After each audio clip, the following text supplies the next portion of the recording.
tiring, but it's also good to have a reason to kind of like go all in on something. It's just like, Oh, yeah. it's what a feeling, right? To just be like, for the next month, I have one dedication. We have to be psychopaths because I would do this Come again. on. I would No. do this again. Oh, I would do it again, 100%, all over again. There's something that, yeah, it's very... This is a trauma response to hard work. I don't... No, and just seeing all your team members there giving a hand, believing in the idea, because that was really important. The physical part of the exhibition is one thing, but we also really believed in the idea behind it. The concept about, growing food indoors and this being an experiment to test the future that we're sort of proposing, and all the team members buying into the idea, hence the sacrifice behind everyone kind of showing up for us. Yeah, 100%. Yeah.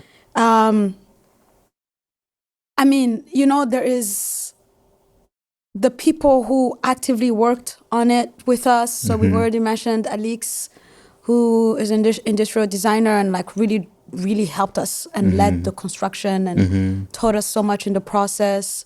There's Nolan, who led the ceramics fabrication and the thinking about, helped us, conceptualize how it was going to, hang on these like Aircraft cables.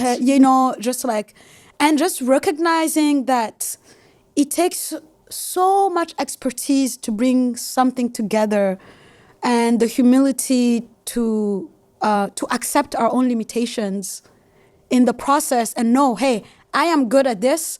I will lead the creative direction of this project, and I you hold certain things, but I hold no leadership in this area. And then bringing the people on the team to help guide us in those areas was really powerful and inspiring for me as well. We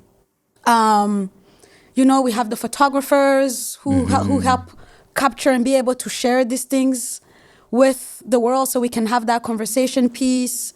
I mean, Jen, Oh. I don't even know. Where do we begin? And that's the thing with Jen. This is... Yeah.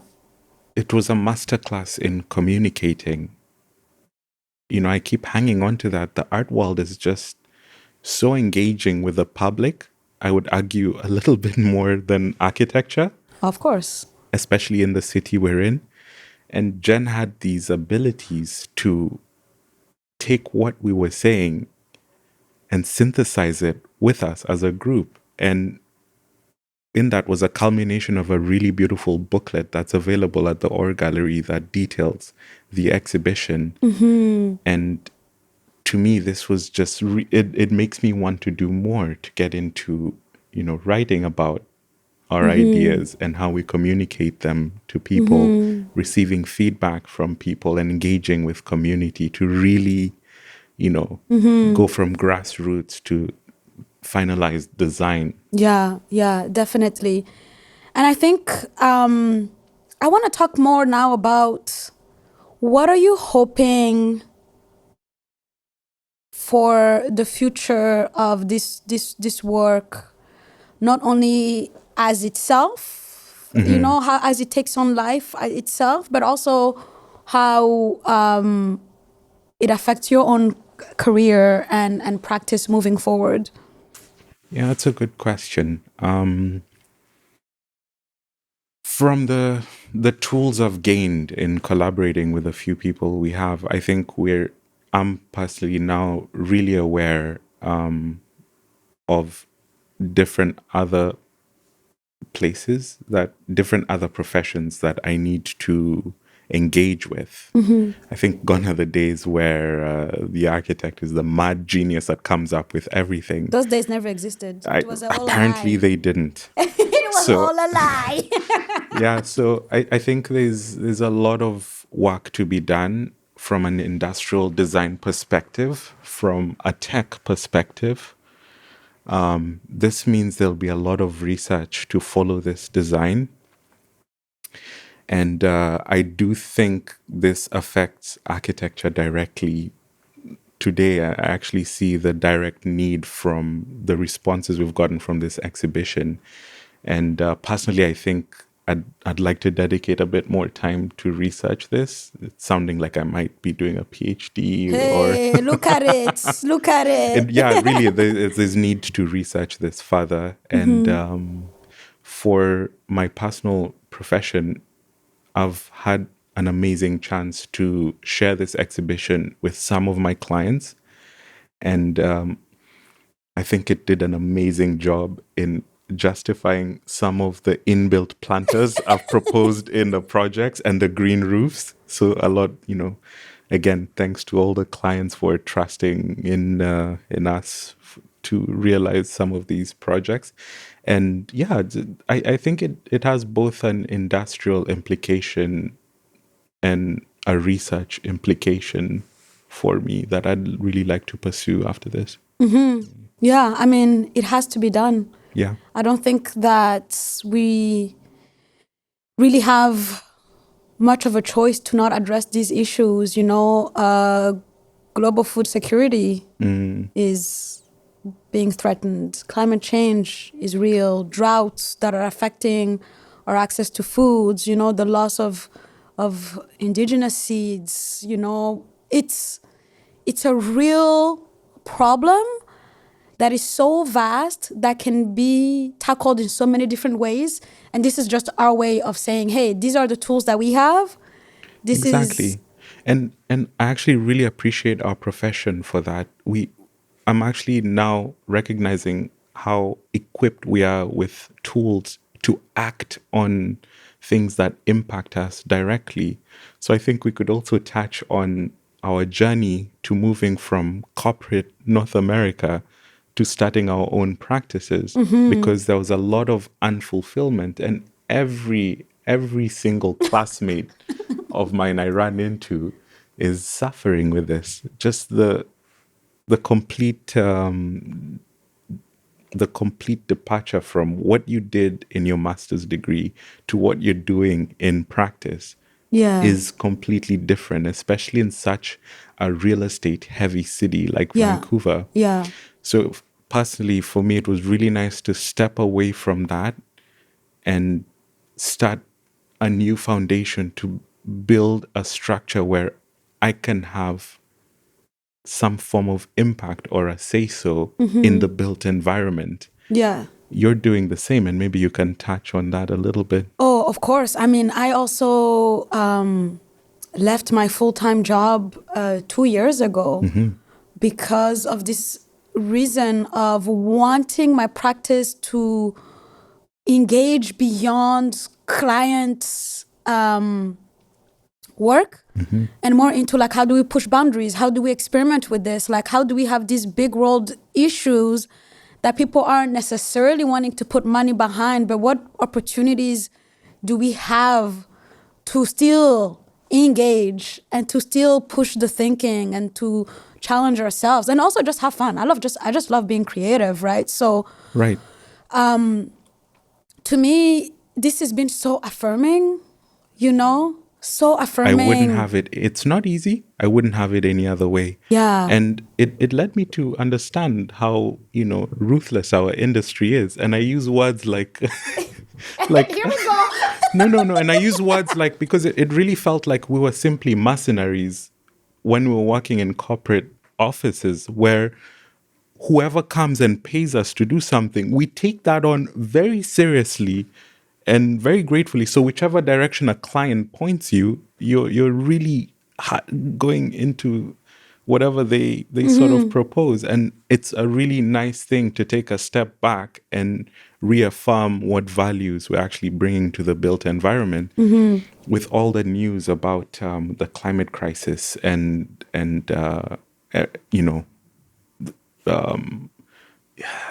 things like loneliness really affecting our cities and food security. It gives us such a beautiful canvas to give our own point of view to these things, and the more of us that are doing that, I think the better we make the city a nicer place to live.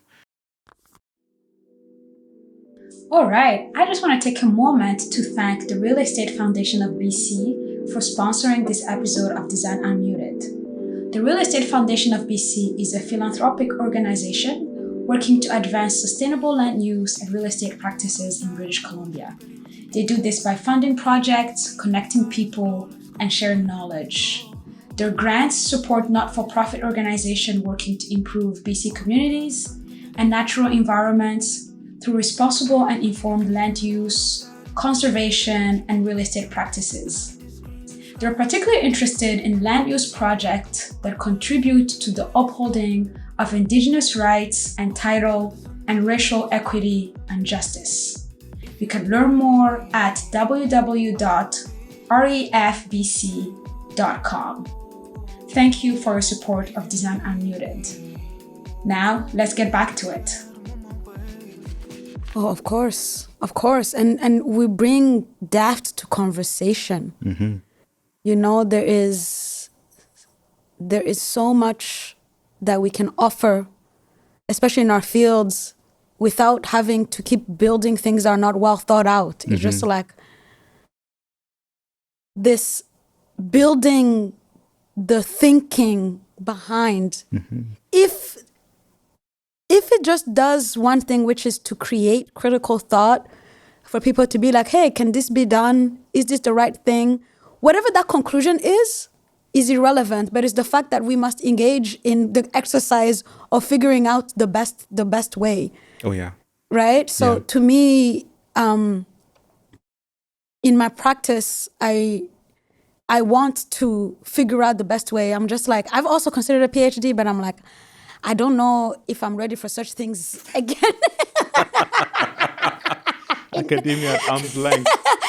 I mean, I love teaching, so I'm already in academia, but it's just like this idea of going back to school and like that stress and everything, where it's just like, I can still engage in that. Yeah. But who knows? Who knows what's going to happen? In many years, I might be like, the urge to be a student again. It was a mountain. So receiving the commission from the Or Gallery, which was, it was really generous. But I'm thinking of the mountain we had to climb to get to that point where we were commissioned to carry out our research. I'm thinking the PhD allows you, you've got a set time, either 2 to 3, 4 years to just finish that, publish it, and then I feel like that'll sharpen me for industry. Yeah. No, it has been and continues to be a very complex and interesting process. And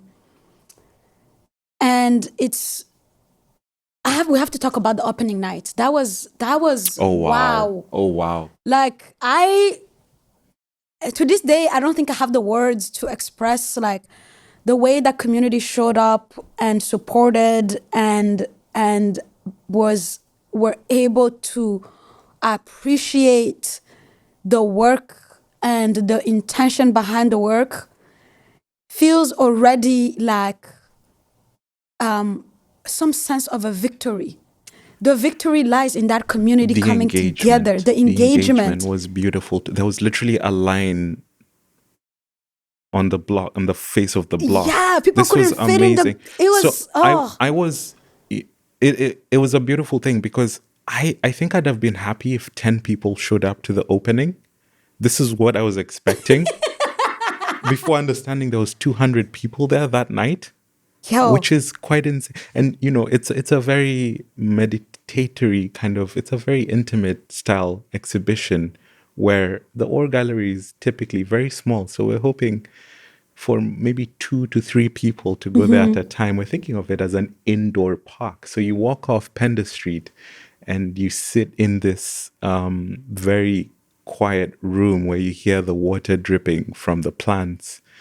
And you kind of have this view to the street. So it was a very romantic, kind of soft concept.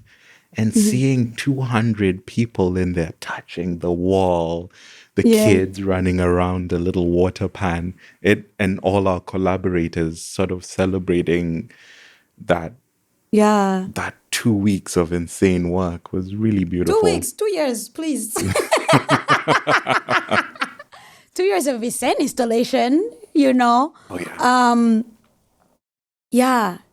Also being in the magic of being in the thing that once lived in your imagination and to see it and to live in it and to see it be witnessed and enjoyed is just like, I am exactly where I need to be. 100%. And those plants keep engaging with us too. Hey, We need this, we need that. yeah, and We have algae that's it shows the success of the plant food where we're feeding the other plants, but we've got algae and they're just forming beautiful patterns on the floor of the water pan, yeah, it's a beautiful sense of an ecosystem starting to show up in industrial components. Like the water pan is made of aluminium, and all these instruments are coming together to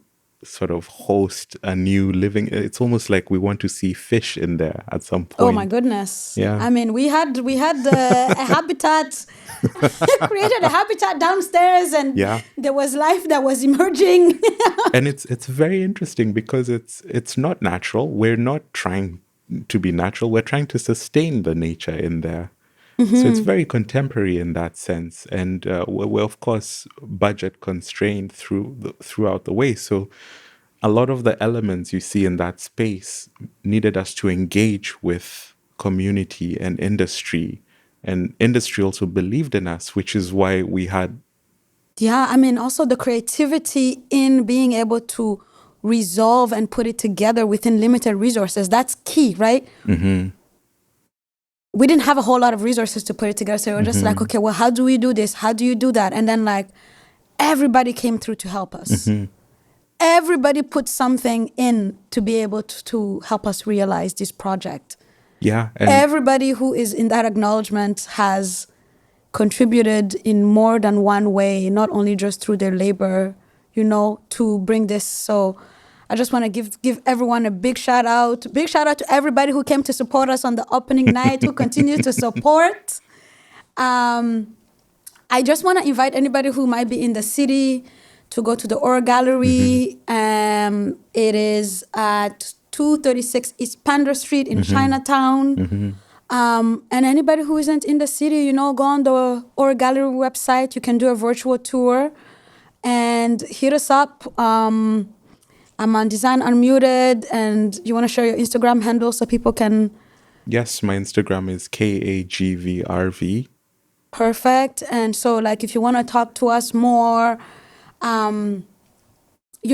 this is really all about having a conversation. So engage with us so we can kind of like grow the community of people who are trying to really be in better relationship with lands and with, serving the needs of our communities, of our cultural practices. I think that's kind of like where I want to leave it. I hope you enjoyed kind of like the behind the scenes narrative. Yeah, and I want to say one more thing, and we've touched on how impossible it felt like to realize this exhibition given the budget restraints. But I think that's something Divine and I celebrate in our own way. Reality has its own constraints. And, at the beginning of every project, when I'm sitting with clients, they're always like, I don't have $10 million to make this house. And I'm like, that's perfect.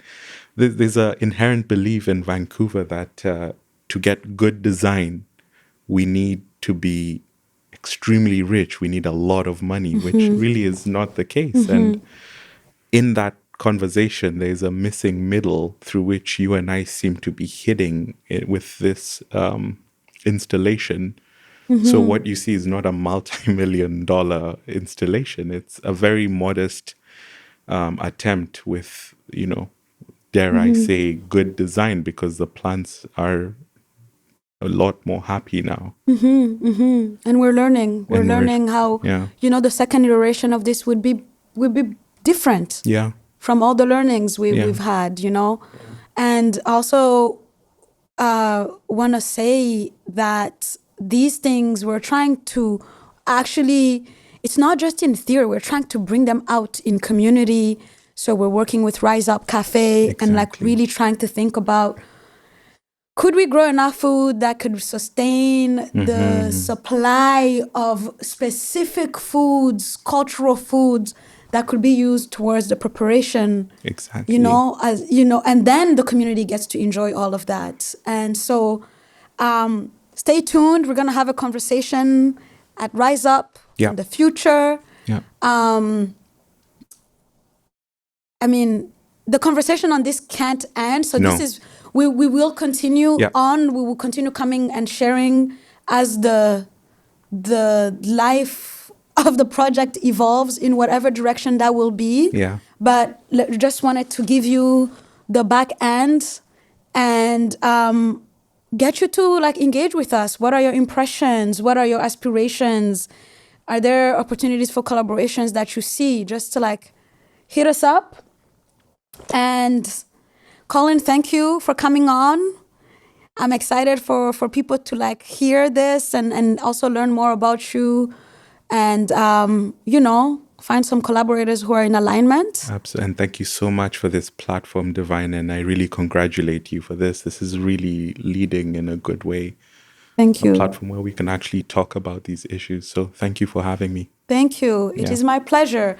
And as a last, I want to thank ENCO, which is the place we're recording from today. ENCO is a co-working and community space in Vancouver. Thank you for hosting us for our content creation in your studio. And don't forget to subscribe to Design Unmuted and keep supporting.